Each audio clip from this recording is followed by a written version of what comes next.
So I'm going to be showing you loads of the interesting stuff from the V&A in London's exhibition on cars. It was called Cars Accelerating the Modern World.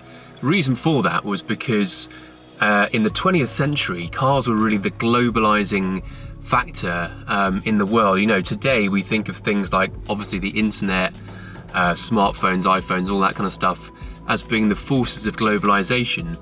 But back in the 20th century, it was definitely cars. So let's dive in and have a look. So I think one of the most amazing things I saw there was probably the world's first ever car that was there kind of in person or in real life.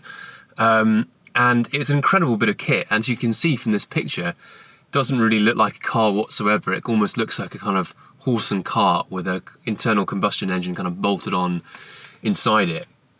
It was created by Carl Benz in 1886, who latterly went on and created Mercedes-Benz. And one thing that struck me was that it said that initially cars like this were going to be powered by electricity. So that was always what they had in mind, because at that sort of time, late 1800s, it was the dawn of electricity. Electricity was really coming on grid. Excuse the terrible pun there. And it was thought that, well, electricity is the natural thing to power these things, to power the horseless carriage, if you like. Problem was, and it's still the problem that dogs a lot of electric cars nowadays, is that simple issue of range. So to cover long distances, which was kind of the point of the car in the first place, almost as much as speed to start with, it was just the fact that, you know, electricity couldn't power it to go at a far enough distance. So as a result, fossil fuels and oil won out, and then that was pretty much the rest of history until the 21st century, when we're now thinking that we need to try and move on and convert to electric vehicles, which is starting to slowly happen. So this brings me on to the second bit of the exhibition that I found really interesting, and it was all about the future of car design, but kind of viewed from the past.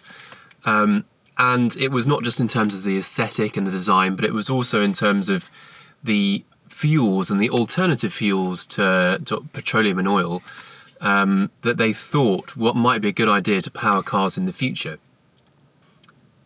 And it's kind of amazing when you look at how they thought cars would be like in the future. When you look back to the 1950s and 60s, it says that now in 2020 we should all be flying and whizzing around in flying cars that are kind of zooming in and out of skyscrapers, a bit like this image here. And as you can see, it just looks completely wacky, like some sort of futuristic sci-fi movie. But they genuinely thought that that was what was going to happen. And of course, things have moved on a hell of a lot more slowly than that. And I always think that, you know, projections for transformations in cars are always a bit too optimistic. For example, I remember when I worked in my previous job in sustainable investment, I remember going along to this sort of Future of the Cars conference, and it had loads of kind of bigwig people there from the automotive industry. And they were all saying, this is, I think, only 2016, 2017, and they were saying that, you know, by mid-2020s, we're going to have autonomous cars all over the place. They're going to start coming in from 2020, and you'll see them as a relatively regular sort of presence on the road. And of course, that has sort of happened over in places like California, but I mean, they're pretty rare, and they're certainly not commonplace. So, you know, projections on cars are always a bit too optimistic, I think. Nonetheless, I think it's fascinating to look back at some of the ideas that they had in the past and some of the hope and the optimism for where cars could go. And there's some really brilliant imagery here, because it was back from the times when there was no computer graphics sort of generation, and it was all hand drawn, and some of these pieces are beautiful pieces of art in their own right, so well worth having a look at below.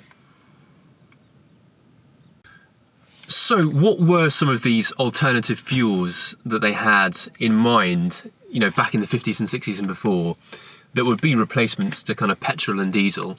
Well, one of them, they had some pretty crazy ideas. One of them was this gas turbine powered vehicle that was a kind of really sleek, amazing, beautiful design. It wasn't really meant for anything apart from just speed. It wasn't going to make it into a production vehicle, but it was just a brilliant piece of engineering nonetheless. and just wonderful to look at. The other thing was the Ford Nucleon, which was made by the Ford Motor Company as it was a concept car, by the way, it wasn't a real thing, but the idea was that they were going to put a nuclear reactor in the back of a car, and then that would drive a steam engine, of all things, and that's going to provide the power for the car. And this idea is amazing because they were really thinking that this could be an incredibly a sustainable way of powering cars, because it would emit very little, if any, pollution whatsoever, and it would also not really have to refuel, but it all relied on them actually getting a reactor, and it was going to get small enough in the end to actually be able to power the car. But of course that never really happened, and you know, that idea was kind of backroomed to the history books. But you've got to admire their thinking behind it, because they were thinking, well, you know, nuclear is a technology that in those days was really taking off. They weren't really so aware of all the safety concerns, and it seemed like a no-brainer at the time. To think about it now as a nuclear-powered car just seems completely balmy, but, you know, hats off to them. I think in those days, especially for a big company like Ford, to be thinking in those kind of innovative ways was, I don't know, pretty incredible. So, thanks for watching. All the exhibits are below for you to peruse at your leisure. One thing I did leave out was the really big section that they had all on oil and the oil industry, and I thought it deserved its own blog post rather than getting it into this one, because it was quite big and really fascinating just to kind of trace and understand the history of oil and how our attitudes towards it have changed. It's an amazing substance in many ways. Of course, it needs to be phased out. We've realised that now, but that was so fascinating. I'm going to give it its own blog post. So do sign up and subscribe. And just wait for that to come out and check it out when it comes out. So thanks again for watching, and catch you soon.